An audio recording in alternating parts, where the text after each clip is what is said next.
Okay, green economy को पढ़ने से पहले हमें जो टर्म्स पढ़ने हैं उसमें से हमने लास्ट क्लास में हमने सस्टेनेबल डेवलपमेंट यानी सतत विकास, लाइनियर इकोनॉमी यानी रेखीय अर्थव्यवस्था, और उसके बाद कार्बन प्राइसिंग, कार्बन मूल्य निर्धारण और पढ़ा था। और कार्बन प्राइसिंग में हमने दो मेथड पढ़े थे। उसमें था, ये पहला था कार्बन टैक्सेस, कार्बन कर, और दूसरा था हमारा इमिशन ट्रेडिंग सिस्टम यानी कि उत्सर्जन व्यापार प्रणाली। तो यहां तक हमने पढ़ लिया था। अब आज हम उसके आगे की क्लास शुरू करते हैं। तो आप लोग हेडिंग डाल लीजिए। पहली हेडिंग है स्मार्ट ग्रिड, ठीक है। उसी के आगे की हेडिंग है smart grid. Basically smart grid आप लोग पढ़ेंगे साइंस एंड टेक में और एनवायरनमेंट में, लेकिन टर्म आया है तो इसको भी थोड़ा सा एक हल्का सा हम इसमें समझ लेते हैं, ठीक है। तो हेडिंग डाल लीजिए स्मार्ट ग्रिड।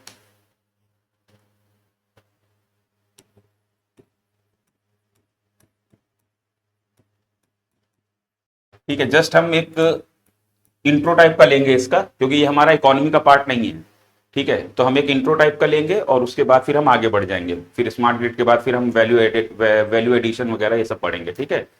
तो स्मार्ट ग्रिड में लिख लीजिए, पहले लिख लेते हैं फिर चर्चा करते हैं, ठीक है। An electronic network that uses an electronic network that uses digital and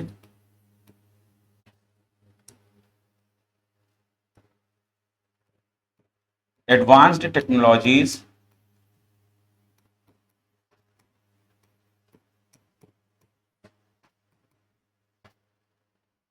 to monitor and manage the flow of electricity।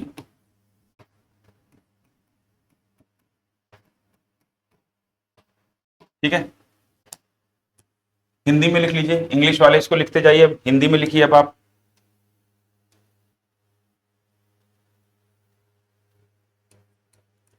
एक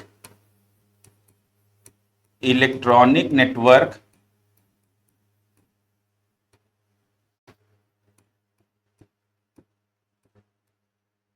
जो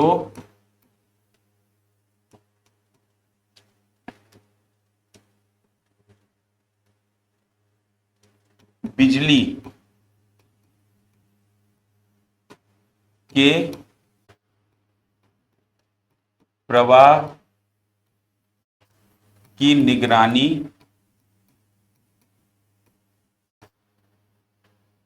एवं उसके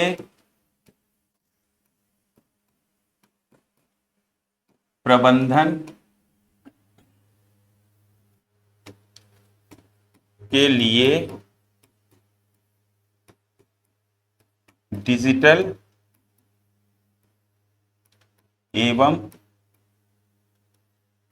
उन्नत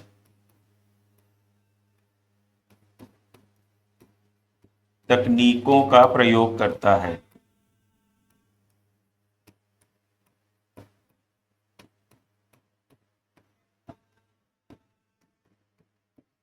ठीक है, लिख लीजिए इसको, ठीक है। स्क्रीनशॉट ले लीजिएगा, ठीक है। देखिए, पहले क्या होता था कन्वेंशनल वे में, या अब भी होता है। अभी तो जो स्मार्ट ग्रिड है ये पायलट लेवल पे जो है ना इसको चेक किया जा रहा है, ठीक है। पहले मतलब अभी जो होता है कि बिजली घर में बिजली बनती है और वहां से फिर उसको जो है ना लंबी दूरी तक, हजारों किलोमीटर तक वहां से सप्लाई किया जाता है। अब इसमें होता क्या है कि इसमें बिजली का नुकसान भी होता है, ठीक है। और दूसरा क्या है कि अगर लंबी दूरी के लिए एक सेंट्रलाइज वे में अगर हम केंद्रित वे में अगर हम बिजली की सप्लाई करेंगे, तो अगर कहीं पे बीच में फॉल्ट आ गई तो बहुत बड़ा इलाका जो है वो उसमें मतलब अंधेरे में आ जाएगा, ब्लैकआउट हो जाएगा, ठीक है। अब इसमें स्मार्ट ग्रिड में क्या करते हैं कि इसमें क्या है कि सेंट्रलाइज डिस्ट्रीब्यूशन नहीं होता है, एक मतलब केंद्रीकृत वितरण नहीं होता है बिजली का। इसमें क्या है, छोटे छोटे ग्रिड बना दिए जाते हैं और वहां पर बिजली आती है और वहां से छोटे छोटे एरियाज में बिजली टारगेट की जाती है। ठीक है, जैसे आप इसको थोड़ा सा ऐसे समझिए, अभी तक हम क्या फॉलो करते हैं कि ये हमारा बिजली घर है, यहां से बिजली निकलती है, ठीक है, फिर पोल्स के माध्यम से, आपने खेतों में वो पोल्स देखे होंगे जो ऐसे पोल रहते हैं, जो बड़े बड़े एल्यूमिनियम के मजबूत खंबे से बने होते हैं, ठीक है, वो इस तरीके से रहता है, फिर ऐसे जाता है वो, और उसमें मोटे मोटे तार जाते हैं, तो वो क्या है, हजारों किलोमीटर दूर से बिजली की सप्लाई चली आ रही है। ठीक है, तो वो पोल्स के माध्यम से बिजली जो है लंबी दूरी तक जाती थी। उसके बाद जो है ना, फिर कोई एक राज्य है, तो ये कोई राज्य है, अब इस राज्य में बिजली सप्लाई की जा रही है। ठीक है, अब इस राज्य में जो छोटे छोटे शहर है, यहां पर बिजली सप्लाई करने के लिए छोटे छोटे स्टेशन बने हैं। ठीक है, तो ये पूरे शहर को कवर कर रहे हैं। अब अगर प्रॉब्लम यहां आ गई तो पूरा का पूरा राज्य जो है अंधेरे में चला जाएगा। प्रॉब्लम अगर यहां पर आई तो ये पूरा का पूरा शहर अंधेरे में चला जाएगा। क्या मेरी बात समझ में आई? दूसरा ये है कि लंबी दूरी जब लॉन्ग डिस्टेंस होती है, लॉन्ग डिस्टेंस में, लंबी दूरी में क्या होता है कि लॉस ऑफ वोल्टेज भी होता है, तो बिजली का नुकसान भी होता है। लॉस ऑफ वोल्टेज यानी वोल्टेज गिर जाता है जब लंबी दूरी तक बिजली लंबी दूरी तय करती है। ठीक है, तो ये इससे क्या होगा कि इससे जो हमारा जो हमें जो इलेक्ट्रिसिटी प्रोडक्शन है उसको और बढ़ाना पड़ेगा। अब उसको जब हम बढ़ाएंगे तो हमें फॉसिल फ्यूल जलाना पड़ेगा या फिर हमें कोयला जलाना पड़ेगा, अगर हमारे पास रिन्यूएबल कोई मेथड नहीं है तो। ठीक है, तो अब उससे क्या होगा, कोयला जलेगा या फॉसिल फ्यूल जलेगा तो उससे हमारा जो इन्वायरमेंट है वो इन्वायरमेंट प्रभावित होगा। ठीक है, उससे जो है ना ग्रीन हाउस गैसेस निकलेंगी। ठीक है, तो अगर हमें ग्रीन इकोनॉमी को सस्टेन करना है, हमें ग्रीन इकोनॉमी को के टारगेट को एकम्प्लिश करना है, हमें उस टारगेट को पाना है, तो हमें जो है ना फिर अपने बिजली का जो है ना इस तरीके की समस्याओं से भी निपटना पड़ेगा। ठीक है, अब इसमें बेसिकली होता क्या है कि इसमें छोटे छोटे ग्रिड बना दिए जाते हैं। ठीक है, जैसे यहाँ पर जो है ना बिजली की सप्लाई को जो है ना टुकड़ों में बांट दिया, यहाँ पर एक ग्रिड बना दिया, यहाँ पर एक ग्रिड बना दिया। अब जैसे यहीं से बिजली किसी दूसरे राज्य के लिए भी जा रही है तो वहां पर भी कई छोटे छोटे ग्रिड बना दिए और उन ग्रिड के चारों ओर एरियाज डिवाइड कर दिए। ठीक है, उन ग्रिड के चारों ओर एरियाज डिवाइड कर दिए। अब जैसे यहां पर जो शहर है, अब मान लेते हैं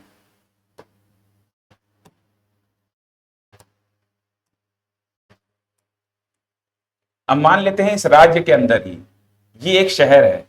ठीक है,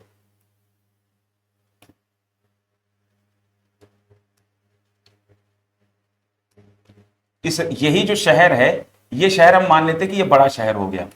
ठीक है, इसको बड़े रूप में देख लेते हैं। अब इस शहर में क्या करेंगे कि हम इस शहर में केवल एक ही स्टेशन से बिजली सप्लाई नहीं करेंगे, हम इसको कई टुकड़ों में बांट देंगे। ठीक है, और वहां पर हम छोटे छोटे ग्रिड बना देंगे। इन ग्रिडों के माध्यम से जो है बिजली सप्लाई होगी। तो इससे क्या है कि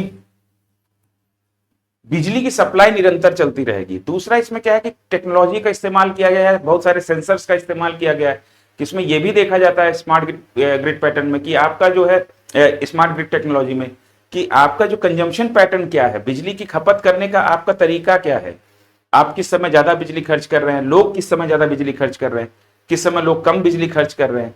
ठीक है, तो उसी हिसाब से सेंसर्स जो है ना इसको मैनेज भी करते रहते हैं कि कब वोल्टेज की ज्यादा जरूरत है, कब वोल्टेज की कम जरूरत है। जैसे रात में सबके सोने के बाद 12 बजे के बाद तो उस समय जो है ना वोल्टेज की उतनी जरूरत नहीं है, तो उसी हिसाब से सेंसर्स उसको मैनेज कर लेंगे। ठीक है, और दूसरा इसमें कि ये क्या होता है कि ये जो है ना, ये पहले क्या था कि बिजली केवल एक ही डायरेक्शन में जाती थी, कि बिजली जो है जैसे यहां पर ये एक शहर है तो इस शहर में बिजली जो है ना दूर से आई और इस शहर को पूरा कवर कर रही है, केवल एक ही डायरेक्शन में, वन वे इसमें मूवमेंट चल रहा है। लेकिन जब ये ग्रिड्स हैं तो इसमें क्या है कि वन वे की जगह टू वे मूवमेंट है, मतलब ये पूरे शहर को बिजली दे भी रहे हैं, और अगर यहां पर कोई बिजली बना रहा है जैसे सोलर से या फिर जो मिनी टरबाइन है उनको अपनी छतों पर लगाकर या सोलर पैनल लगाकर अगर कोई बिजली बना भी रहा है तो उससे ये बिजली ले भी सकते हैं, तो इसमें टू वे है। ठीक है, तो ये सारी चीजें आप साइंस एंड टेक में समझ लेंगे। ठीक है, या फिर इसका कोई अच्छा सा लेक्चर देख लीजिएगा। तो ये यहां पर आप ये समझिए कि बिजली सप्लाई का एक ऐसा नेटवर्क है जो डिसेंट्रलाइज है। पहले जो नेटवर्क था वो सेंट्रलाइज नेटवर्क था। सेंट्रलाइज नेटवर्क में अगर किसी भी बिंदु पर किसी भी पॉइंट पर अगर प्रॉब्लम आई तो बहुत बड़ा एरिया उससे प्रभावित हो जाता था। दूसरा क्या है कि वोल्टेज वगैरह डाउन रहता है। ठीक है, फिर वोल्टेज डाउन हो जाता था। जब हम छोटे थे तो हमारे यहाँ मतलब कि तो मुझे याद है कि वो 100 वाट का बल्ब जो है ना वो भी बड़े धीमे धीमे जलता था, फैन अपनी फुल स्पीड पर नहीं चल पाता था, टीवी नहीं चलता था, तो ये सारी समस्याएं आती थी। ठीक है, अब तो चलो हमारा विद्युत उत्पादन बढ़ा है, ठीक है, उसमें थोड़े सुधार भी हुए हैं, लेकिन फिर भी अभी उसको और बेहतर किया जा सकता है। तो वो बेहतर करने का तरीका ही यही निकाला गया है कि इसका जो सप्लाई है, इस सप्लाई को डिसेंट्रलाइज कर दो, जो इलाका प्रभावित है वही केवल इफेक्टेड रहेगा। दूसरा, सेंसर्स वगैरह के माध्यम से हमें ये पैटर्न चेक करते हैं कि लोग कैसे इस्तेमाल कर रहे हैं, ताकि उसी के हिसाब से वोल्टेज को अप एंड डाउन किया जा सके। ठीक है, तो ये हमारा क्या है, स्मार्ट ग्रिड सिस्टम है। ठीक है, अब इसमें आगे और लिख लीजिए, आगे कुछ लाइन, एक दो लाइन और ऐड कर लीजिए।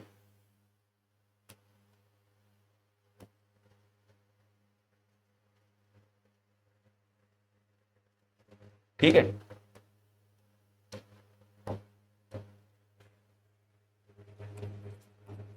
Smart grids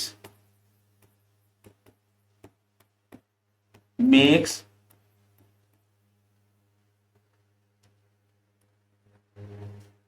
smart grid make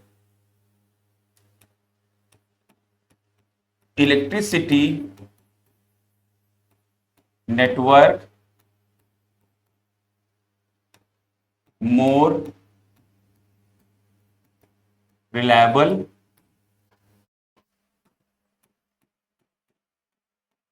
desirable, oh sorry, reliable, efficient, reliable, efficient and sustainable।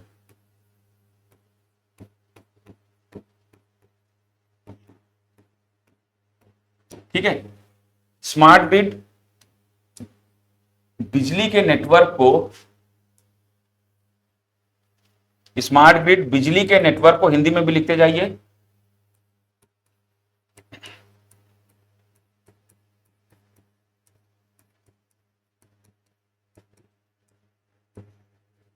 बिजली के नेटवर्क को और अधिक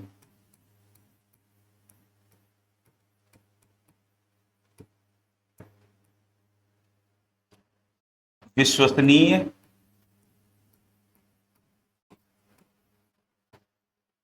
वांछनीय, वांछनीय मतलब सॉरी, कुशल, विश्वसनीय, कुशल एवं टिकाऊ बनाता है। टिकाऊ यानी सस्टेनेबल। ठीक है, तो विश्वसनीय भी हो गया, ठीक है, क्योंकि अब प्रॉपर मॉनिटरिंग चल रही है, क्या रिक्वायरमेंट है, लोगों की क्या रिक्वायरमेंट है उसको समझा जा रहा है। ठीक है, कहीं पर भी प्रॉब्लम आएगी तो वो छोटा एरिया ही प्रभावित होगा, तो वो एक अधिक कुशल हो गया। और सस्टेनेबल है, कैसे है, टिकाऊ कैसे है, कि भाई अब जो है ना हमारा लॉस ऑफ वोल्टेज जो हो रहा था वो कम हो जाएगा, क्योंकि लंबी दूरी तक तारों के माध्यम से बिजली डायरेक्ट सप्लाई नहीं की जाएगी।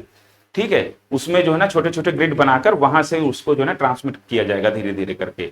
और उस वो जो ग्रिड होंगे वो किसी क्षेत्र को जो है ना मतलब बांट कर वहां पर जो है ना उनका एस्टेब्लिशमेंट होगा। तो उस ग्रिड के चारों तरफ का एरिया डिफाइंड रहेगा कि भाई ये एरिया पर्टिकुलर इस ग्रिड के लिए है। तो स्मार्ट ग्रिड समझ में आ गया। अब ये जो रिलायबल, एफिशिएंट और सस्टेनेबल बनाते हैं, उसके बाद अगला पॉइंट इसमें लिख लीजिए,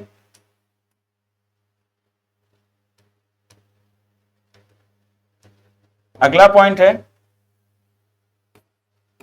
smart grid promotes production of electricity through renewable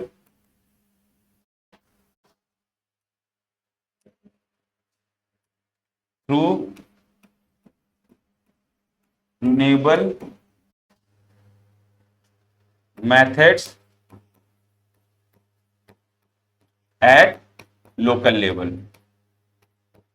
मैंने आपको बताया ना कि स्मार्ट ग्रिड में क्या है कि पहले जो हमारा अभी जो है, सॉरी पहले नहीं, अभी भी जो चल रहा है, लेकिन फ्यूचर में क्या होगा कि जब स्मार्ट ग्रिड स्टैब्लिश हो जाएंगे तो हमारा इलेक्ट्रिसिटी सप्लाई का 2 वे हो जाएगा, ठीक है। लेकिन अभी जो हम क्या है कि हमारा 1 वे है, जो हमारा जो सप्लाई घर है, सप्लाई घर से डायरेक्ट जो है ना बिजली आपके घर पे आती है, लेकिन अगर आप प्रोडक्शन कर रहे हैं तो आप उस बिजली को वापस उनको बेच नहीं सकते या उसको वापस नहीं दे सकते हैं, ठीक है।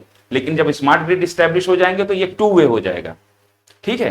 तो इससे क्या है कि लोग भी चाहेंगे कि भाई वो उनका जो बिजली का खर्च है वो बचे और वो उससे जो है ना कुछ आमदनी भी कर कर सकें। तो इसमें क्या है, रिन्यूएबल मेथड क्या क्या हो सकते हैं कि जैसे आपका सोलर एनर्जी, सौर ऊर्जा, विंड एनर्जी, छोटे टरबाइन लगा के लोग छतों पर उससे भी बिजली का निर्माण कर सकते हैं। बायोगैस का इस्तेमाल करके बिजली का निर्माण कर सकते हैं। अब बायोगैस कैसे बनती है तो वो आप एनवायरमेंट में पढ़ेंगे कि भाई जो गोबर होता है जानवरों का, और उसको जो है ना गाँव में हम एक जगह इकट्ठा करते रहते हैं, उसको हम खाद के रूप में इस्तेमाल करते हैं। लेकिन उसी गोबर का या फिर जो हमारा जो वेस्ट होता है, जो हमारा फूड, जो हमारा अनाज वगैरह का, जिसको जैसे गन्ने का, तो इनका जो वेस्ट वगैरह है तो इन सबको एक जगह घोल बनाकर और उसको एयर टाइट ढक दिया जाता है। तो एयर टाइट ढक दिया जाएगा तो उसके अंदर कुछ दिनों में रासायनिक और जैविक क्रियाएं होने लगेंगी और उससे गैस बनेगी। तो वो जो गैस बनती है वो बायोगैस कहलाती है, ठीक है। तो वो बायोगैस से बना रहे हैं या सोलर एनर्जी का इस्तेमाल करके बिजली बना रहे हैं या फिर पवन ऊर्जा, विंड एनर्जी का इस्तेमाल करके बिजली बना रहे हैं, तो इनको क्या, इनको इंकरेजमेंट मिलेगा स्मार्ट ग्रिड जब स्टैब्लिश हो जाएंगे, क्योंकि इंसान को पता होगा कि हम बिजली बनाएंगे तो हम कंज्यूम भी करेंगे और हम चाहें तो इसको बेच भी सकेंगे। तो इससे क्या है, उसका खर्च भी बचेगा, ठीक है। उसके बाद अगला पॉइंट लिख लीजिए इसी में, इसको हिंदी में लिख लीजिए, हिंदी में लिख लीजिए, स्मार्ट ग्रिड स्थानीय स्तर पर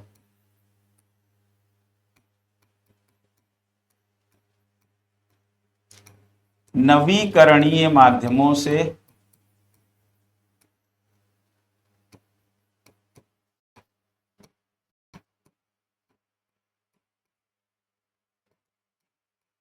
ठीक है। नवीकरणीय माध्यमों में आप लिख लीजिएगा इधर जो है ना, रिन्यूएबल मेथड्स में इधर डाल लीजिएगा आप, ये आपका सोलर हो गया, विंड हो गया, बायोगैस हो गया, ठीक है। इसको ईटीसी, इसको आप लिख लीजिएगा, ठीक है।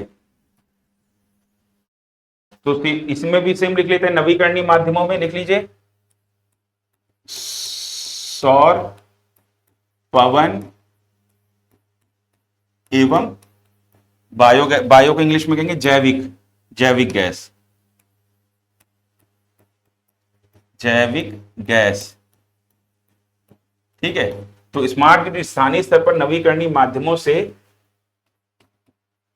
बिजली उत्पादन को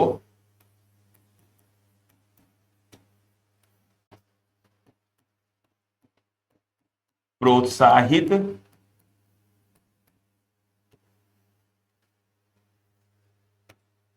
करते हैं या करता है, ठीक है। बात समझ आ गई, लिख लीजिए स्मार्ट ग्रिड स्थानीय स्तर पर नवीकरणीय माध्यमों से सौर, पवन, जैविक, ठीक है, और बिजली उत्पादन को प्रोत्साहित करता है। अगला पॉइंट इसी में डाल लीजिए स्मार्ट ग्रिड में,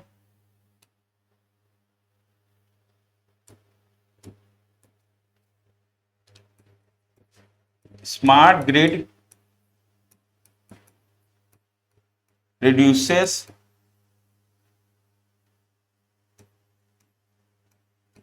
wastage of इलेक्ट्रिसिटी।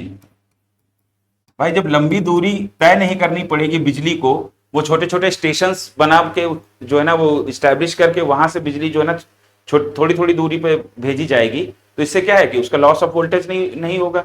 तो इससे क्या है, बिजली की बर्बादी भी नहीं होगी। तो इसको हिंदी में लिख लीजिए,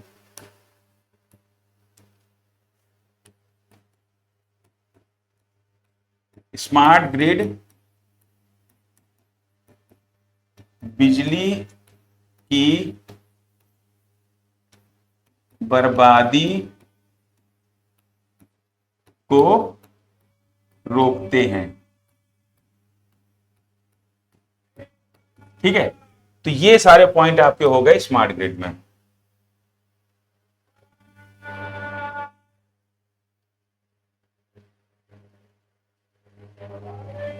ठीक है, ये सारे पॉइंट आपके स्मार्ट ग्रिड में हो गए। ये डिफिनीशन हो गई। फिर उसके बाद स्मार्ट ग्रिड का काम क्या है, ठीक है, ये सारे हो गए। ठीक है, तो इसको चाहिए तो आप नोट कर लीजिए, ठीक है, या स्क्रीनशॉट ले लीजिए, बाद में नोट कर लीजिएगा। ठीक है, चलिए स्क्रीनशॉट ले लीजिएगा, आगे बढ़ें। चलिए अगली हेडिंग डाल दीजिए, वैल्यू एडिशन, मूल्य वर्धन। अगली हेडिंग क्या है, वैल्यू एडिशन, मूल्य वर्धन या मूल्य संवर्धन।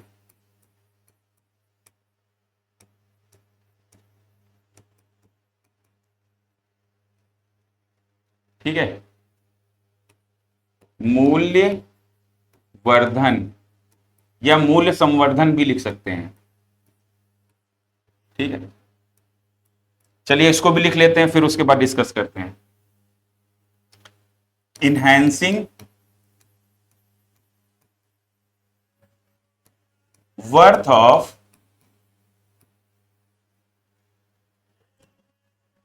Any product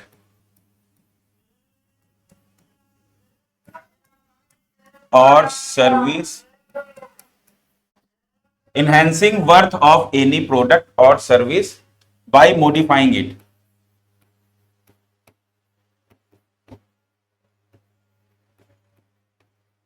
by modifying it। ठीक है, अगली लाइन में लिखिए, value addition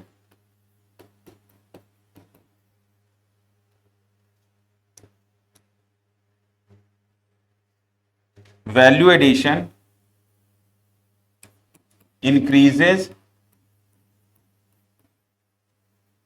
utility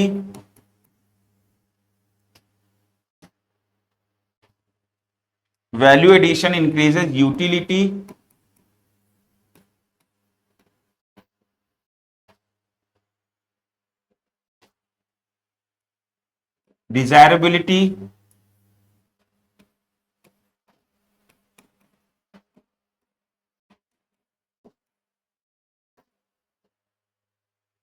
and benefit of the product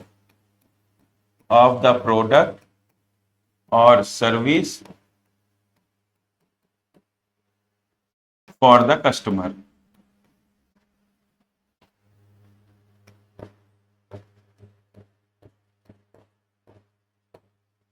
ठीक है, ये हमारा है वैल्यू एडिशन। तो वैल्यू एडिशन बेसिकली होता क्या है, देखिए जब हम प्रोडक्शन करते हैं तो प्रोडक्शन के प्रोसेस में जो है ना, हम कोई भी वस्तु बना रहे हैं या फिर कोई भी सेवा दे रहे हैं, तो हम बेसिकली उस क्रम में, हम प्रोडक्शन प्रोसेस में, उत्पादन की प्रक्रिया में हम वैल्यू ऐड करते हैं। जैसे कुम्हार है, अगर वो मिट्टी का बर्तन बना रहा है तो वो मिट्टी के बर्तन को बनाने के क्रम में, जब वो प्रोडक्शन के क्रम में वो मिट्टी में वैल्यू ऐड कर देता है, और वैल्यू ऐड करके फिर वो एक घड़ा बनाता है। तो मिट्टी में जब वैल्यू ऐड हुई तब वो घड़ा बना। तो ये तो एक सिंपल एग्जांपल हो गया। लेकिन अब ये तो केवल एक ही चरण हुआ कि मिट्टी ली और कुम्हार ने उस पर मेहनत की और घड़ा बना दिया। ठीक है, लेकिन प्रोडक्शन के कई चरण हो सकते हैं, और हर चरण में स्टेप बाय स्टेप, हर कई स्टेप हो सकते हैं, हर स्टेप पे जो है ना वैल्यू ऐड कर करके जो है प्रोडक्ट तैयार किया जाता है। अब जैसे मान लीजिए ये पेन है, अब इस पेन में अंदर मेटेलिक चीजें भी हैं, क्योंकि ये पेन आसानी से इसमें चिपक जाता है। देखिए ये अगर इसमें लग रहा है, अगर इसमें चिपक रहा है, तो इसके मतलब इसके अंदर जो है ना मेटेलिक मैग्नेट वगैरह भी है। ठीक है, उसके बाद प्लास्टिक का भी इस्तेमाल है। फिर इसमें ये जो टिप है जहां से मैं लिखता हूं, तो ये भी स्पेशल टाइप का कुछ है। अब इस पेन को बनाने के लिए ऐसा तो है नहीं कि पेन बनाने वाली कंपनी वो मैग्नेट भी बनाएगी और पेन भी बनाएगी। ठीक है, वो प्लास्टिक लाएगी, प्लास्टिक लाके पहले वो इसका जो है ना आउटर सरफेस तैयार करेगी, फिर उसके बाद कहीं से ये किसी भी दूसरी कंपनी से बोलेगी भाई तुम हमको इतने टिप चाहिए, ये तुम जो है ना हमें इसकी निब या टिप हमें ला कर दो। ठीक है, हम ऑर्डर करेगी, फिर किसी मैग्नेट वाली कंपनी को जो मैग्नेट वगैरह बनाती है तो उसको बोलेगी कि भाई आप मैग्नेट लाओ। तो यहां पर क्या है, एक जगह पर इसको पेन का इसका कवर तैयार किया जा रहा है, दूसरी जगह पर इसके अंदर जो वो मैग्नेट वगैरह लगाया जा रहा है, तीसरी जगह पर इसमें निब लगाई जा रही है, फिर चौथी जगह पर इसको पैक किया जा रहा है, फिर उसके बाद इसको सप्लाई किया जा रहा है। तो यहां पर आप देख रहे हैं प्रोडक्शन के कई चरण हो सकते हैं, ठीक है, और हर चरण में इसमें वैल्यू ऐड की जा रही है। प्लास्टिक था, जब एक मान लीजिए एक रॉ टाइप का प्लास्टिक है, एक तो बैग में पैक होके आया है, अब उसको शेप दिया गया तो प्लास्टिक में वैल्यू ऐड किया गया, ठीक है, तो ये क्या है, अब वैल्यू एडिशन हो गया, ठीक है, इसमें कुछ कीमत लगी, फिर उसके बाद इसके अंदर जो मैग्नेट वगैरह लगाया गया तो दूसरे लेवल पे वैल्यू एडिशन हो गया, फिर इसमें निब लगाई गई, ये तीसरे लेवल पे वैल्यू एडिशन हो गया, फिर उसके बाद इसकी पैकिंग के लिए इसको भेज दिया गया, ये चौथे स्तर पे वैल्यू एडिशन हो गया, और उसके बाद फिर ये पैकिंग के बाद फिर ये डिस्ट्रीब्यूशन या दुकान पे बेचने के लिए चला गया। तो इस तरीके से उत्पादन के क्रम में कई सारे स्तर होते हैं। अब जैसे आप अपने मतलब कि जैसे आप देख लीजिए किसी कार का ही निर्माण हो रहा है, तो पहले वो मेटेलिक टिन वगैरह वो सब खरीदा, कंपनी खरीदती, मान लीजिए टाटा की कार है, तो पहले वो टिन शेड मतलब कि मेटेलिक शीट वगैरह खरीदेगी, फिर उस शीट को शेप में लाएगी, फिर शेप में लाने के बाद तो वो शीट में जब वैल्यू एडिशन किया गया तभी तो शेप में आया, फिर शेप में लाने के बाद फिर उसमें जो है फिर इक्विपमेंट वगैरह दूसरे दूसरे डिवीजन में इक्विपमेंट वगैरह उसमें लगाए जाएंगे, कि टायर लगाया जाएगा, इंजन लगाया जाएगा, उसमें बैटरी लगाई जाएगी, ठीक है, तो वो असेंबलिंग या इंस्टॉलेशन का एक सेक्शन होगा, फिर उसके बाद एक सेक्शन होगा जहां पर उस कार में कलर किया जाएगा, तो वहां पर कलर वगैरह किया जाएगा, एक सेक्शन होगा जहां पर उसमें अपना उसका जो लोगो वगैरह लगना है, ठीक है, तो इस तरीके से फिर ये सारे स्टेप से, ये सारी स्टेजेस से गुजरने के बाद तब एक कार बन के तैयार होती है। तो आप प्रोडक्शन प्रोसेस और डिस्ट्रीब्यूशन प्रोसेस को समझ रहे हैं कि उत्पादन और वितरण की कई सारी अवस्थाएं होती हैं, ठीक है, और उन अवस्थाओं में हर एक अवस्था में वैल्यू एडिशन किया जाता है, मूल्यवर्धन किया जाता है, तब जाके हमारा एक फाइनल प्रोडक्ट तैयार होता है। तो मूल्यवर्धन मतलब समझ में आ गया। तो मूल्यवर्धन का मतलब यह हुआ कि अब आपके पास अगर दूध, आपके पास मान लीजिए कि दाल है या दूध पड़ा है, दूध है, पानी है, शुगर है, तो आप जब उसको जो है ना, ऐसे तो चाय बेचने वाला अगर चीनी और चाय पत्ती और दूध और ये सब मिला के एक जगह ऐसे अगर बिना गर्म किए उसको दे दे, तो क्या कोई लेगा, उसको खरीदेगा? उसमें क्या करेगा, वो सही मात्रा में चाय पत्ती डालेगा पानी में, फिर चीनी डालेगा, अदरक डालेगा, फिर सही मात्रा में दूध डालेगा, फिर उसमें उसको उबालेगा। तो ये सब डाल रहा है और जो उबाल रहा है, तो ये क्या कर रहा है, वैल्यू एडिशन कर रहा है, और जब वैल्यू एडिशन करने के बाद तब एक फाइनल चाय तैयार होकर आती है। तो मूल्यवर्धन समझ गए। मूल्यवर्धन का मतलब ये होता है कि किसी भी चीज की कीमत को बढ़ाना, उसको मॉडिफाई करके, ठीक है, और इससे क्या है कि उस चीज की उपयोगिता बढ़ती है, उस चीज की वांछनीयता बढ़ती है और उसका लाभ बढ़ता है। अब चीनी की, अगर सूखी चीनी ऐसे नॉर्मल चाय पत्ती अगर आपको कोई हाथ में रख दे चाय पत्ती, तो उसकी क्या उपयोगिता है आपके लिए, लेकिन वही चाय पत्ती डालकर अगर चाय बनाई जाए तो वो उपयोगिता हो गई। तो क्या मूल्यवर्धन आप समझ गए? चलिए हिंदी में लिख लेते हैं।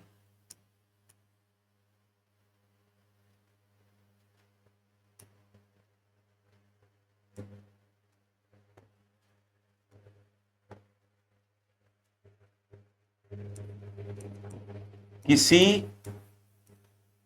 उत्पाद अथवा सेवा में संशोधन करके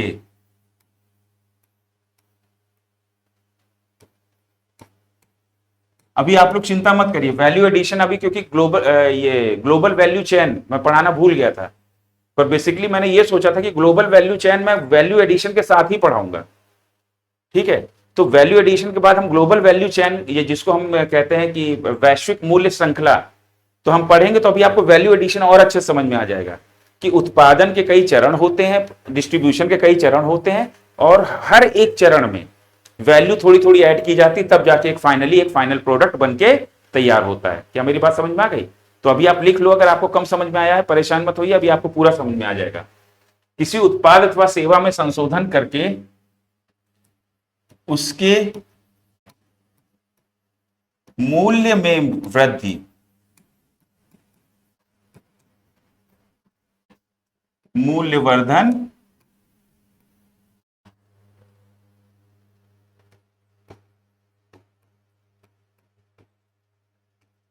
कहलाता है, ठीक है।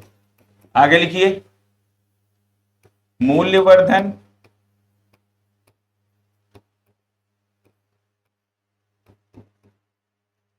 किसी उत्पाद की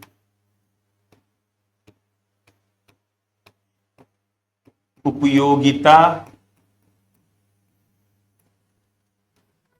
वांछनीयता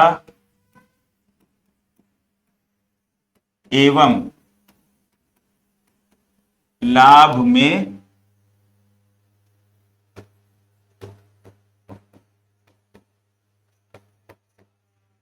वृद्धि करता है।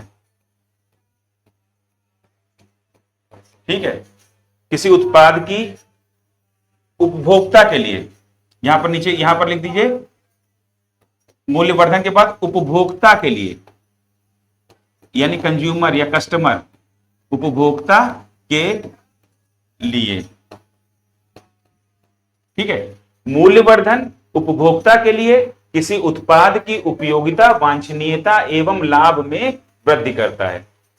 ठीक है, तो लिख लीजिए किसी उत्पाद अथवा सेवा में संशोधन करके उसके मूल्य में वृद्धि करना मूल्यवर्धन कहलाता है।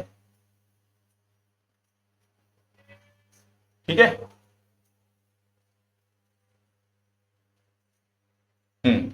अब चाहो तो आप लोग इसको स्क्रीनशॉट ले लो। ठीक है, आई होप कि आप लोगों ने लिख लिया होगा, वरना स्क्रीनशॉट ले लीजिएगा। ठीक है, अब मूल्यवर्धन समझ में आया। अब मैंने आपको बताया कि उत्पादन और वितरण के कई चरण होते हैं और हर एक चरण में थोड़ा थोड़ा मूल्यवर्धन किया जाता है, वैल्यू एडिशन किया जाता है, तब जाके हमारा एक फाइनल प्रोडक्ट बनता है। ठीक है, तो अब हमें जो है ना पढ़ना है, इसके आगे नेक्स्ट जो हमें हेडिंग डालनी होगी, नेक्स्ट हेडिंग डाल लीजिए, नेक्स्ट हेडिंग डालिए। अभी वैल्यू एडिशन के साथ ही ये जुड़ा हुआ है। ठीक है, तो नेक्स्ट हेडिंग आप डाल लीजिए, उसी के नीचे ग्लोबल वैल्यू चेन। ठीक है, वैश्विक मूल्य श्रृंखला।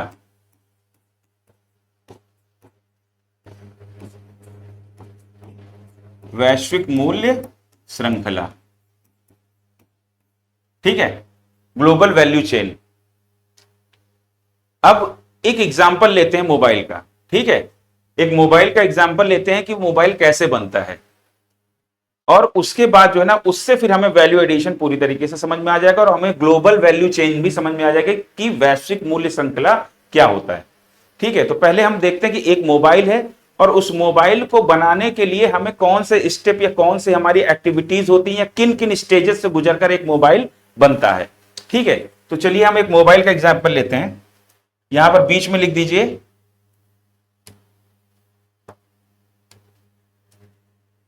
मोबाइल। ठीक है, कोई भी कंपनी का नाम डाल दीजिएगा, सैमसंग या आईफोन आप लोगों को पसंद है तो आईफोन लिख दीजिएगा। तो मोबाइल का उत्पादन करना है हमें। ठीक है, अब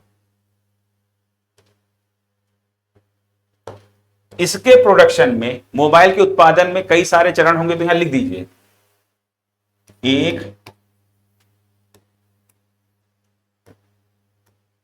उसी के नीचे लिखिए एक मोबाइल का उत्पादन एवं वितरण कई चरणों या स्टेजों में या फिर कई गतिविधियों, कई चरणों, ठीक है, में होता है, होता है। ठीक है, अब वो कौन कौन से चरण हैं तो देख लेते हैं। ठीक है, इंग्लिश में लिख लीजिए production and distribution of A mobile may be in many stages. ठीक है, या फिर is done under many stages. ठीक है, तो एक मोबाइल का उत्पादन एवं वितरण कई चरणों में होता है। ठीक है, वो चरण कौन कौन से हैं तो यहां पर डाल दीजिए चरण या स्टेजेस।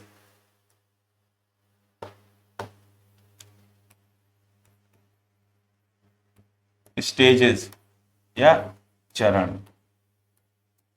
ठीक है, कभी आपसे ये नहीं पूछा जाएगा कि ग्लोबल वैल्यू चेन की डिफिनीशन।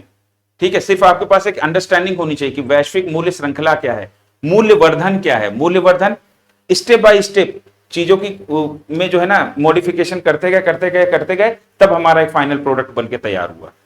ठीक है, अब ये जो स्टेप हैं, जितना जटिल प्रोडक्ट होगा उसमें उतने ही ज्यादा स्टेप होंगे उसके प्रोडक्शन में। जैसे कुम्हार का घड़ा है, उसको बनाने वो इतना जटिल नहीं है, तो उसको बनाने के लिए इतने ज्यादा स्टेजेस नहीं है। भाई कुम्हार मिट्टी लाया, मिट्टी लाके उसने चाक पे डाला, उसको गूंथ कर, और उसके बाद उसने घुमाकर उसको घड़े का आकार दिया। ये पहली स्टेज हो गई। दूसरी स्टेज में वो सुखाया गया, और उसके बाद तीसरी स्टेज में उसको पका दिया गया। चौथी स्टेज में वो देखिए, इसमें भी 4 स्टेजेस आ गई। मैं सोच रहा था कि एक ही 2 स्टेज में पूरा हो जाएगा, लेकिन बढ़ते बढ़ते हम 4 स्टेज पे आ गए। कुम्हार मिट्टी लाया, चाक पे डाल के उसको एक घड़े का शेप दिया, पहली स्टेज हो गई। दूसरी स्टेज में उसे सुखाया, तीसरी स्टेज में उसे पकाया घड़े को, और चौथी स्टेज में फिर उसको बाजार में ले जाके बेचा। तो घड़ा भी 4 स्टेजेस में बन रहा है। तो सोचिए मोबाइल बनने के लिए कितनी स्टेजेस होंगी। ठीक है, तो उत्पादन जो है कई चरणों में होता है। अच्छा, एक चीज और समझिए, यहां तो कुम्हार है तो वो अपने घर के अंदर ही या घर के बाहर आंगन में ही सब कुछ कर रहा है, घर के बाहर मतलब कि जो इलाका पड़ा है। लेकिन जब आप वैश्विक स्तर पर जो बड़ी बड़ी कंपनीज हैं, तो वो अपने हितों को के हिसाब से जो है ना, वो किसी भी प्रोडक्ट के प्रोडक्शन में वो कई सारे देशों में उनके कारोबार फैले होते हैं कि किसी पर्टिकुलर देश में कोई कंपोनेंट बन रहा है, किसी पर्टिकुलर देश में कोई दूसरा कंपोनेंट बन रहा है, फिर वहां से लाकर फिर तीसरे किसी देश में उसको असेंबल किया जा रहा है। क्या मेरी बात समझे? और वो किस लिए करते हैं ये सब?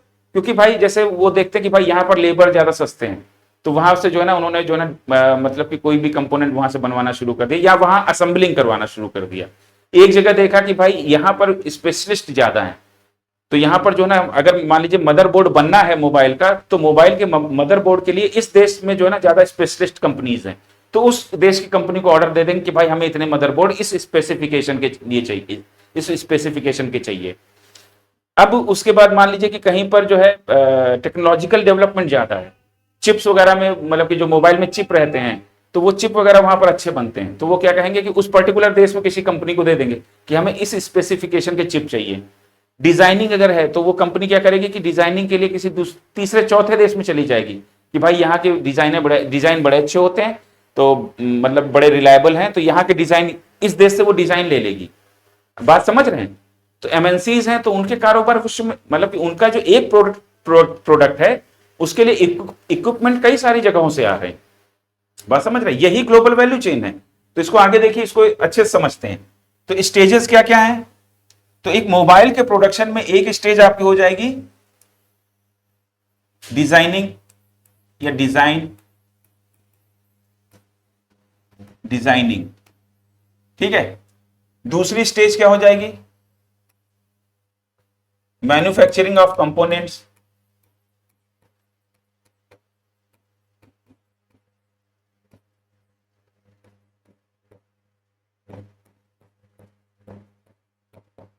ठीक है, अब उसके बाद तीसरी स्टेज क्या हो जाएगी? असेंबलिंग।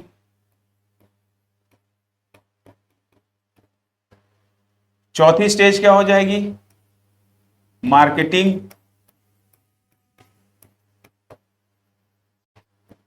और पांचवी स्टेज क्या हो जाएगी?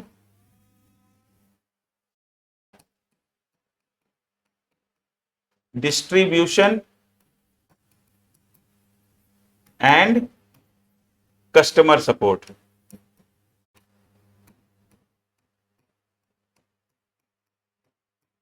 ठीक है, और भी स्टेजेस होंगी। तो किसी भी प्रोडक्ट बनने में मोटी मोटी ये सारी स्टेजेस होती है। अब अगर हम मोबाइल की बात कर रहे हैं तो मोबाइल के बनने में ये सारी स्टेजेस होंगी। ठीक है, अब डिजाइनिंग मान लीजिए,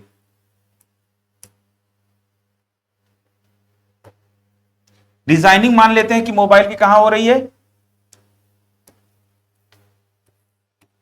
अमेरिका की कंपनी है, तो मान लीजिए वो अमेरिका में ही हो रही है, या हो सकता है कि कोरिया की कंपनी हो या जापान की कंपनी हो।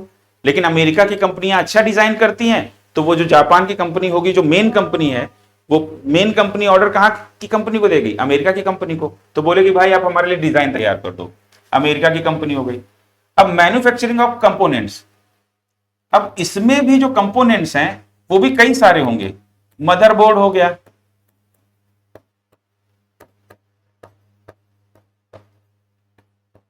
चिप्स हो गए, कैमरा हो गया, बैटरी हो गई, फिर उसके बाद आपका फ्रेम हो गया। मतलब बहुत सारे, मोबाइल में तो बहुत सारे कंपोनेंट पड़ रहे हैं ना।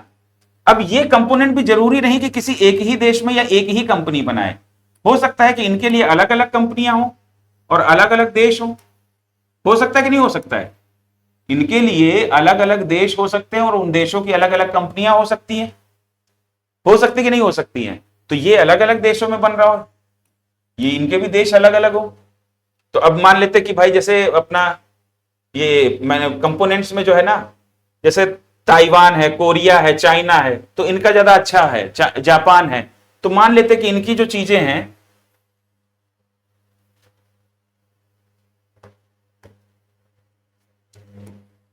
ये कहां से बन के आ रहे हैं? ताइवान या चाइना या कोरिया, ठीक है, यहां से बन के आ रहे हैं। अब उसके बाद ये दूसरा चरण हो गया। अब डिजाइन आ गया हमारे पास, कंपोनेंट आ गए। अब इसको असेंबल कहां किया जा रहा है? तो असेंबल बोला कि लेबर कहां का सस्ता है? बोला भारत का सस्ता है। या फिर बोला चाइना का ज्यादा सस्ता है, तो चाइना का लेबर भी फास्ट है, तो बोला चाइना में असेंबल करो। ठीक। अब मार्केटिंग के लिए तो बेचना कहां है? तो बेचना जिस देश में, उसी की कोई मार्केटिंग एजेंसी उठा लेंगे। इंडिया बहुत बड़ा बाजार है, तो बोला इंडिया की मार्केटिंग कंपनी रहेगी।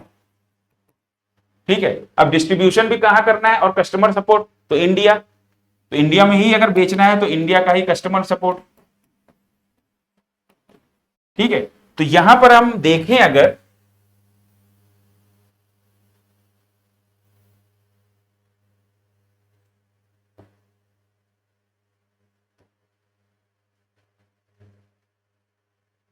हाँ, अब आप देख रहे हैं यहां पर, अब आपको विजिबल होगा कि एक मोबाइल के उत्पादन में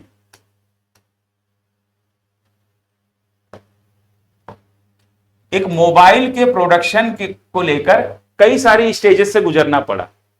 ठीक है। तो उत्पादन और वितरण के कई चरण हो सकते हैं, डिस्ट्रीब्यूशन के भी कई चरण है कि पहले जो है ना देश में जो है ना मोबाइल असेंबल हुआ, फिर उसके बाद जो है ना फिर किसी एक थोक विक्रेता के पास जाएंगे जो रीजनेबल लेवल पे होंगे, फिर वहां उनके पास जाएंगे, फिर उनसे रिटेलर्स खरीद के जाएंगे, तो उसके भी कई सारे स्टेप्स हैं। ठीक है। लेकिन वो तो एक रीजनल लेवल पे हो गया, भारत के अंदर ही हो गया। ठीक है। लेकिन क्या है कि हम ग्लोबल वैल्यू चेन की बात कर रहे हैं, वैश्विक मूल्य श्रृंखला की बात कर रहे हैं, तो वहां पर क्या विश्व के कई सारे देश केवल एक मोबाइल के प्रोडक्शन में इन्वॉल्व है। तो ये जो प्रोडक्शन एक्टिविटीज हैं, इन प्रोडक्शन एक्टिविटीज का इस तरीके से डिवाइड होना विश्व के कई देशों में, ये जो कॉन्सेप्ट है यही हमारा कहलाता है ग्लोबल वैल्यू चेन। यहां पर अमेरिका इन्वॉल्व है एक मोबाइल के प्रोडक्शन में, एक मोबाइल के प्रोडक्शन में या एक टाइप के मोबाइल के प्रोडक्शन में अमेरिका इन्वॉल्व है। फिर कंपोनेंट्स के प्रोडक्शन में ताइवान भी इन्वॉल्व है, चाइना भी इन्वॉल्व है, कोरिया भी इन्वॉल्व है। ठीक है। फिर उसके बाद उसकी असेंबलिंग में चाइना इन्वॉल्व हो गया, फिर मार्केटिंग इंडिया में हो रही है और कस्टमर सपोर्ट भी इंडिया से आ रहा है। तो यहां पर 4-5 कंट्रीज हैं जो एक मोबाइल के प्रोडक्शन में इन्वॉल्व है। अब यहां पर जैसे मान लीजिए मोबाइल को ही लेकर देखें, तो क्या हमारे भारत में मदरबोर्ड बन रहा है? नहीं बन रहा। चिप्स बन रहे हैं? नहीं बन रहे हैं। फिर कैमरा, ये भी हमारे मोबाइल के हिसाब से अच्छा नहीं बन रहा है। बैटरी के हिसाब से अच्छा हम कर रहे हैं? नहीं कर रहे हैं। हो सकता है फ्रेम बन रहा हो। ठीक है। तो ये सारी चीजें नहीं बन रही। तो हमारा क्या, ये जो ग्लोबल वैल्यू चेन है, इस वैल्यू चेन में इंडिया का पार्टिसिपेशन क्या है? केवल यहां पर एज ए कस्टमर, यहां पर इंडिया का पार्टिसिपेशन क्या है? केवल एज ए कस्टमर। लेकिन एज ए कस्टमर हमारी इकोनॉमी थोड़ी ना ग्रो करेगी। हमें मैन्युफैक्चरर बन के जो ना इस ग्लोबल वैल्यू चेन का पार्ट बनना होगा, तब हमारी इकोनॉमी ग्रो करेगी। मेरी बात समझ में आ गई? अब यहां पर अगर आप देखो तो हर एक लेवल पे जब असेंबलिंग हम करते हैं, तो हर एक लेवल पे जो है ना, या फिर अगर हम केवल एक मोबाइल के प्रोडक्शन को देखें, तो हर एक लेवल पे जो है यहां पर वैल्यू एडिशन हो रहा है। अब यहां पर असेंबलिंग के क्रम में सबसे पहले क्या होगा? जब हम असेंबलिंग करेंगे तो इसमें एक जगह पर जो है ना फ्रेम बन के आया, फिर उसके बाद ये जो कंपोनेंट्स हैं, कंपोनेंट्स आए, अब इनको क्या किया गया, असेंबल किया गया, फिर उसके बाद आगे जाके उसमें पैकिंग की गई, फिर उसके बाद उसकी मार्केटिंग की गई, फिर उसके बाद उसको डिस्ट्रीब्यूशन में डाला गया। तो इस तरीके से हर एक लेवल पे जो है ना यहाँ पर वैल्यू एडिशन हो रहा है। अब डिजाइन भी यहाँ पर आई, उसके बाद यहां से तुम्हारे कंपोनेंट भी आए, तो ये सब जो है ना एक्टिविटीज है, ये क्या है, वैल्यू एडिशन चल रहा है। क्या मेरी बात समझ में आई? रॉ मटेरियल आया, वैल्यू एडिशन हुआ। क्लियर? हमने जो है ना हमारा एक मोबाइल ये बनके तैयार हुआ, हमने एक मोबाइल बनके ये हमारा तैयार हो गया, ठीक है, ये हमारा मोबाइल बनके तैयार हो गया। तो इस मोबाइल को जब हम कवर कर देंगे तो इस मोबाइल की वैल्यू और यूटिलिटी और बढ़ जाएगी, ठीक है। तो इसमें कवर पहना दिया, तो ये बॉक्स में इसको पैक कर दिया, ये हमारे मोबाइल का बॉक्स हो गया। ये नाम कोई भी नाम हो, आईफोन रख दीजिए या सैमसंग रख दीजिए, कोई भी कंपनी है, ठीक है। तो प्रोडक्शन का मतलब समझ रहे हैं कि प्रोडक्शन कई चरणों में होता है और हर चरण में थोड़ी थोड़ी वैल्यू ऐड कर करके फिर हम फाइनल प्रोडक्ट बना पाते हैं। कुम्हार मिट्टी लाया तालाब से खोद कर, उस मिट्टी को गूंथा तो मिट्टी में थोड़ा वैल्यू ऐड किया, अब उसके बाद मिट्टी को चाक पे डाल के जब उसके घड़े का रूप दिया तो वो जो गुथी हुई मिट्टी थी उसमें वैल्यू ऐड की तो वो घड़े के रूप में आई। अब उसको धूप में सुखाया तो वो जो गीला घड़ा था वो सूख गया, ये वैल्यू एडिशन हुआ, तब वो सूखा हुआ घड़ा हुआ। अब उसको जाके भट्टी में पकाया तो वो सूखा हुआ जो घड़ा था धूप में, अब वो भट्टी में तपकर वो कठोर बन गया, तो ये वैल्यू एडिशन हुआ, तब जाकर एक फाइनल हमारा घड़ा तैयार हुआ। तो वैल्यू एडिशन समझ में आया।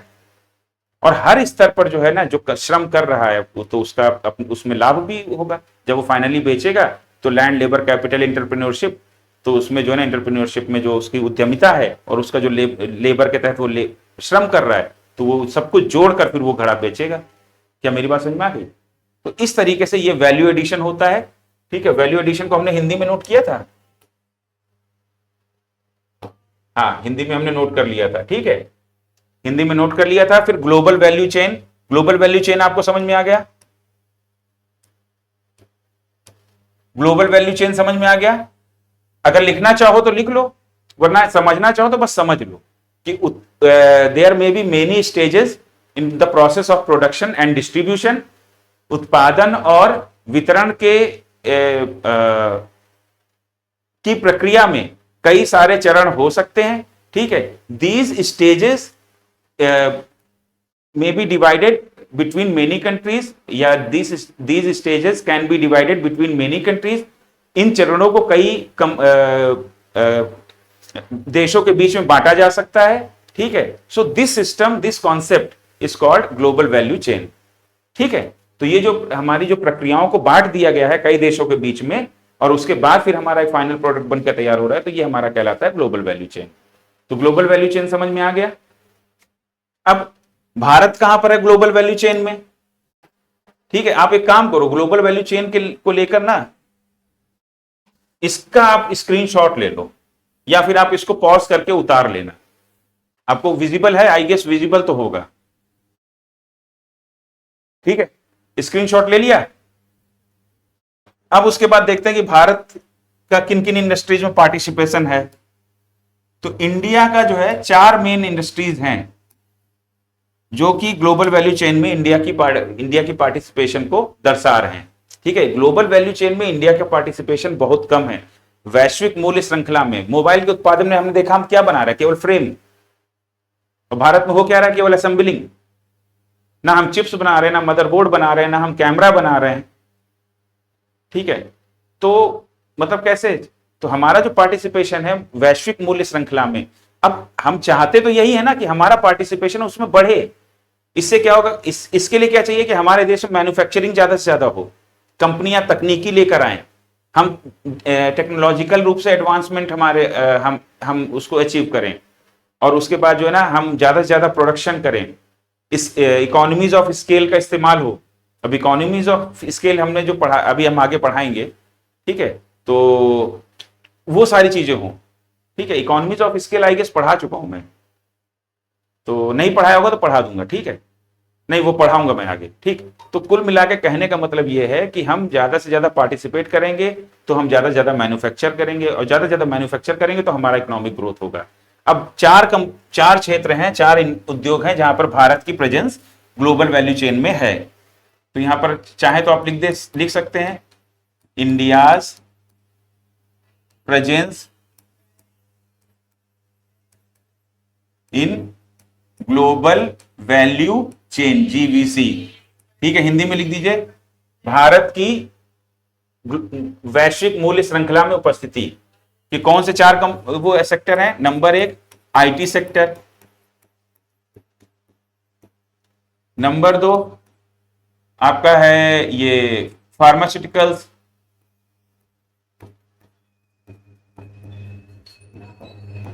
ये जो आपके मेडिकल के इक्विपमेंट वगैरह होते हैं, ठीक है, और हमारा जेनेरिक दवाइयों में। फिर उसके बाद हमारा ये है दैट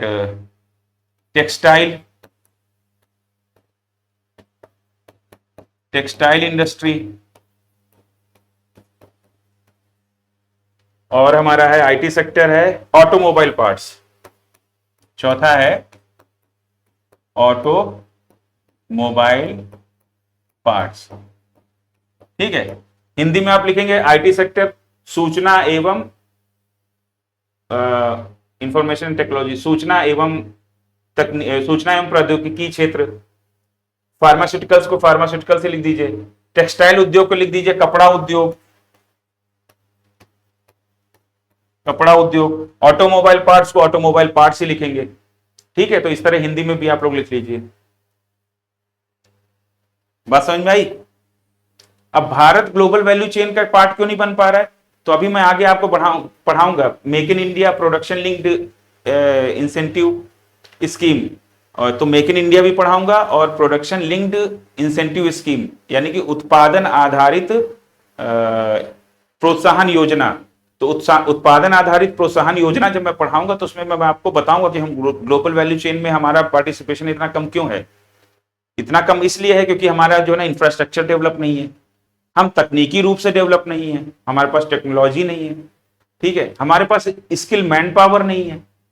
तो हमारे पास जब स्किल्ड मैन पावर कुशल श्रमिक नहीं है, हम तकनीकी रूप से डेवलप नहीं है, हमारा इंफ्रास्ट्रक्चर डेवलप नहीं है। अब इंफ्रास्ट्रक्चर में रोड और रेलवे जो हमारा है उनका और भी अभी उनका निर्माण होना चाहिए, कनेक्टिविटी और बढ़ाने की जरूरत है, ठीक है। ऊपर से जो है ना जो हमारे जो ट्रेनें हैं तो वो ट्रेनें भी स्पेसिफिक चलाई जाएं, ठीक है, ट्रकों की संख्या बढ़ाई जाए, रोडों की हालत अच्छी की जाए, भ्रष्टाचार को कम किया जाए। तो ये सारी चीजें हैं, तब जो है ना हम धीरे धीरे करके आगे आने वाले दशकों में हम ग्लोबल वैल्यू चेन में अपनी प्रेजेंस को बढ़ा पाएंगे। और सबसे ज्यादा जरूरत तो हमें टेक्नोलॉजी और लॉजिस्टिक्स इंफ्रास्ट्रक्चर की है। मैन पावर को तो स्किल करने में 5-10 साल में मैन पावर को इस लायक ला सकते हैं, ठीक है, लेकिन इंफ्रास्ट्रक्चर बनाने में लंबा समय लगता है, ठीक है, और तकनीकी कोई देश देना नहीं चाहता। तो अभी पीएलआई में हम ये सारी चीजें पढ़ेंगे। तो भारत के ये 4 क्षेत्र हैं, ठीक है, जो जीवीसी में अपनी प्रेजेंस दिखा रहे हैं, ठीक है। और भारत को में इन कौन कौन से प्रोग्राम चल रहे हैं, तो मेक इन इंडिया, ठीक है, प्रोडक्शन लिंक्ड इंसेंटिव स्कीम, ठीक है, और उसके बाद स्टार्टअप इंडिया, ठीक है। तो ये सारे प्रोग्राम हैं जो हमें, अब मेक इन इंडिया क्या है कि भारत को एक मैन्युफैक्चरिंग हब बनाया जाए। मैन्युफैक्चरिंग हब बनेगा, हमारे यहाँ ज्यादा से ज्यादा मैन्युफैक्चरिंग होगी तो ज्यादा चांसेस है कि हमारी प्रेजेंस बढ़ेगी ग्लोबल वैल्यू चेन में, ठीक है। अब प्रोडक्शन लिंक्ड इंसेंटिव स्कीम, उत्पादन आधारित प्रोत्साहन योजना, ठीक है, हिंदी में उत्पादन आधारित प्रोत्साहन योजना, ठीक है, स्टार्टअप इंडिया। तो ये सारे प्रोग्राम जो हैं ये भारत सरकार ने चलाए हैं ताकि हमारे यहाँ ज्यादा से ज्यादा मैन्युफैक्चरिंग हो, लोग ज्यादा से ज्यादा जो है इंडस्ट्रियल एक्टिविटीज में पार्टिसिपेट करें, बाहर की कंपनियां आए, वो अपने साथ निवेश के साथ साथ तकनीकी टेक्नोलॉजी भी लेकर आए, ठीक है। तो इस तरीके से ताकि हमारा पार्टिसिपेशन उसमें बढ़े, ठीक है। तो वैल्यू एडिशन समझ में आ गया और आपको ये ग्लोबल वैल्यू चेन भी समझ में आ गई, ठीक है।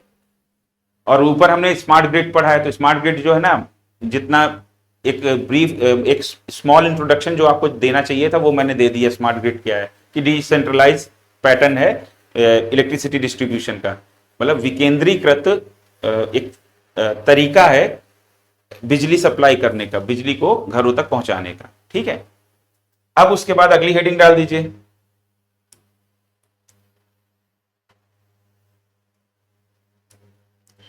अगली हेडिंग है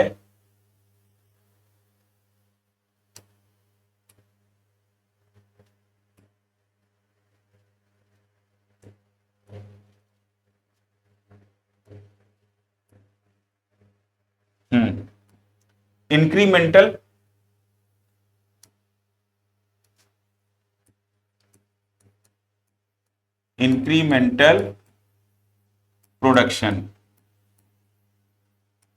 वृद्धिशील उत्पादन। हिंदी में लिखिए वृद्धिशील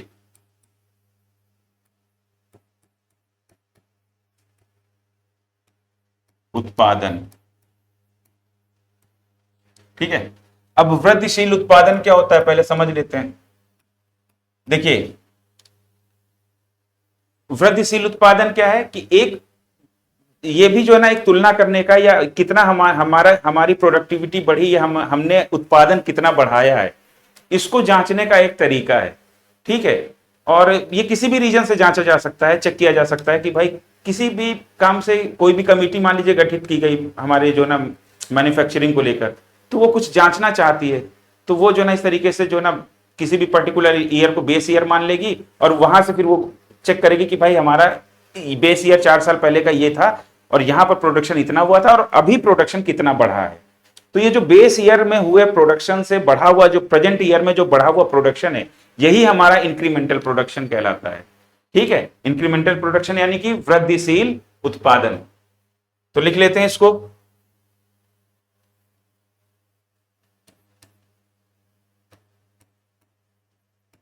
production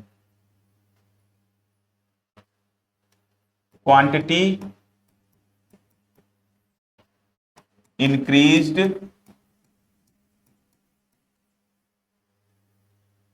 at present year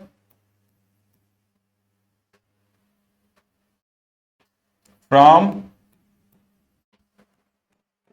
production quantity of predefined base year।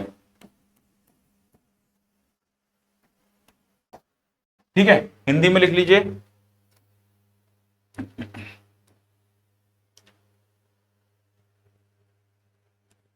पहले से तय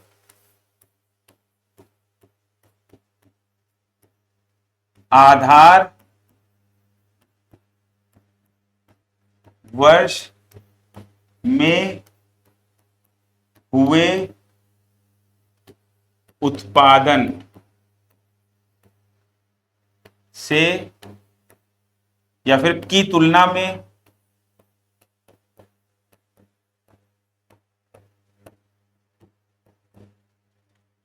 वर्तमान वर्ष में उत्पादन में होने वाली वृद्धि।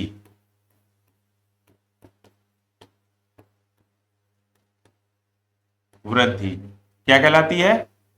आपका वृद्धिशील उत्पादन। वृद्धिशील उत्पादन कहलाती है। रटना नहीं है इसको, ये जस्ट एक फील आपके दिमाग में होना चाहिए कि वृद्धिशील उत्पादन क्या है कि एक प्री डिफाइंड कोई बेस ईयर था, उस बेस ईयर में कितना प्रोडक्शन हुआ था, आज हमारा कितना प्रोडक्शन हुआ। उस बेस ईयर में मान लीजिए कि 100 रुपए का प्रोडक्शन हुआ था, ठीक है, और मान लीजिए अभी 2025 चल रहा है, 2021 कोई बेस ईयर है, ठीक है। ये किसी एक वस्तु को लेकर भी, किसी एक पर्टिकुलर प्रोडक्ट को लेकर भी किया जा सकता है, ठीक है। अब 100 रुपए का हुआ था, अब 2025 में कितने का हो रहा है? तो 120 रुपए का हो रहा है। तो 120 रुपए का हो रहा है 2025 में, तो दैट मीन्स हमारा जो वृद्धिशील या इंक्रीमेंटल प्रोडक्शन वो कितना है, 20 रुपए का। 20 रुपए की कीमत के बराबर हमारा प्रोडक्शन बढ़ गया है। लिख लीजिए इसको।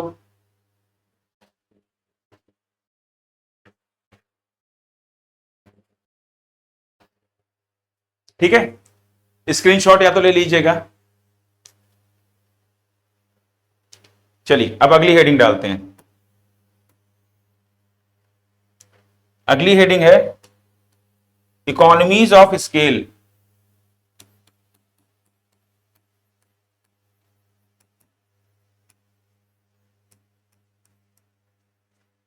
हिंदी में लिखिए पैमाने की अर्थव्यवस्थाएं।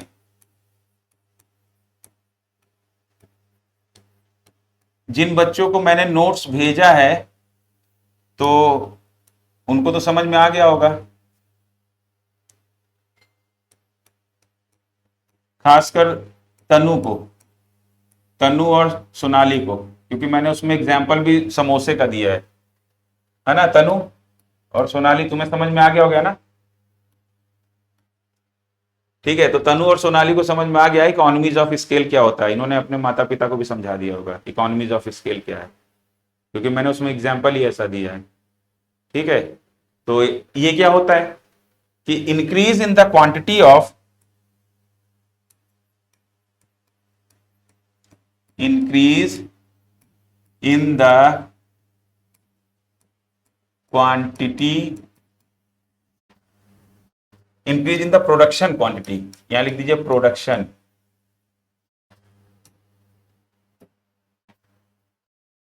Increase in the production quantity, production quantity decreases,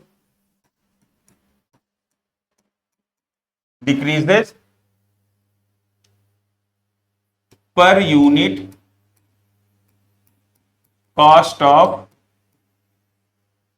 production. ठीक है, increase in the production quantity decreases per unit cost of production. ठीक है, हिंदी में लिख लीजिए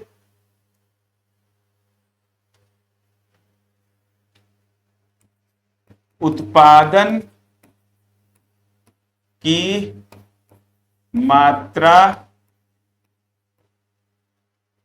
बढ़ाए जाने पर प्रति इकाई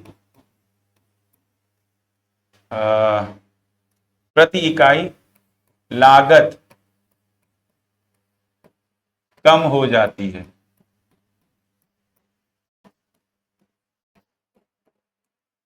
ठीक है, तो जो मैंने नोट्स में एग्जांपल दिया था वही एग्जांपल यहां भी दे देता हूं। अब किसी एक व्यक्ति के लिए एक समोसा बने तो वो समोसा ज्यादा कॉस्टली पड़ेगा, उसका कॉस्ट ऑफ प्रोडक्शन ज्यादा होगा, क्योंकि उसमें लैंड, लेबर, कैपिटल, एंटरप्रेन्योरशिप चारों चीजें उसमें लगेंगी। अब लेबर एक ही श्रमिक है, वो एक समोसा बना रहा है, पैसे तो अपने पूरे लेगा। ठीक है, तो एक अगर समोसा बनेगा, ठीक है, या फिर आप खुद सोचो 2 व्यक्तियों के लिए खाना बने या एक व्यक्ति के लिए खाना बने, तो वो खाना ज्यादा कॉस्टली होगा। अगर वहीं पर हम 100 व्यक्तियों के लिए या फिर भंडारा कहीं पर चल रहा हो या शादी ब्याह में, तो वो पर प्लेट कॉस्ट गिर जाती है जितने ज्यादा लोग होते हैं। तो जब अगर मान लीजिए कि 100 लोगों के लिए समोसे बनेंगे तो एक समोसे पे जो लागत आएगी वो लागत अपने आप गिर जाएगी। क्या मेरी बात समझ में आ रही? क्योंकि जो हमारा लैंड है, लेबर है, कैपिटल है, एंटरप्रेन्योरशिप है, ये जो है ये कम हो जाएगा। भाई लेबर है, जहां 1 घंटे में एक समोसा या 20 मिनट में एक समोसा बना रहा था, तो वो जो है ना 1 घंटे में हो सकता है कि 40 समोसे बना दे या 20 समोसे बना दे। तो यहां पर टाइम के हिसाब से उसका प्रोडक्शन ज्यादा है। फिर उसके बाद हम लैंड के रूप में जिन चीजों को प्रयोग कर रहे थे, जिसके अगेंस्ट में हमें रेंट देना पड़ रहा था, तो रेंट तो हम वैसे भी दे रहे हैं, वो एक समोसे को लेकर दें चाहे 100 समोसे को लेकर दें। ठीक है, तो इस तरीके से हम अब जो समोसा बनाने की कढ़ाई है, जिसको आप कैपिटल कहोगे, वो कढ़ाई क्या है? कैपिटल है। अब उसमें एक समोसा आप तलिए या 100 तलिए, तेल तो गर्म करना ही पड़ेगा आपको। तो कुल मिला के अगर आप कम प्रोडक्शन, आपके उत्पादन की मात्रा कम है, आपके प्रोडक्शन की क्वांटिटी कम है, तो आपको पर यूनिट कॉस्ट, प्रति इकाई लागत ज्यादा पड़ेगी। और अगर क्वांटिटी ज्यादा है तो जैसे जैसे क्वांटिटी बढ़ती जाएगी प्रति इकाई लागत गिरती जाएगी। तो इस इकोनॉमीज ऑफ स्केल समझ में आ गया? क्लियर? इसको ले लीजिए स्क्रीनशॉट। ठीक है, तो हमने अब आज क्या क्या पढ़ा है? हमने स्मार्ट ग्रिड पढ़ा, फिर उसके बाद हमने वैल्यू एडिशन पढ़ा यानी मूल्यवर्धन। मूल्यवर्धन के बाद ही हमने जो है ना GVA global GVC global value chain को पढ़ा, वैश्विक मूल्य श्रृंखला। हमने ये भी जाना कि प्रोडक्शन और डिस्ट्रीब्यूशन के कई सारे स्टेजेस होते हैं, ठीक है। और उसके बाद फिर हमने पढ़ा इंक्रीमेंटल प्रोडक्शन, और फिर लास्ट में हमने पढ़ा इकोनॉमीज ऑफ स्केल, ठीक है। और इससे पहले वाली क्लास में हम पढ़ चुके थे हमारा सस्टेनेबल डेवलपमेंट, लाइनियर इकोनॉमी, और फिर उस लाइनियर इकोनॉमी और उसका कार्बन प्राइसिंग। कार्बन प्राइसिंग में हमने दो मेथड पढ़े थे, that carbon taxes and emission trade system, जिसको हम कैप एंड ट्रेड सिस्टम भी कहते हैं।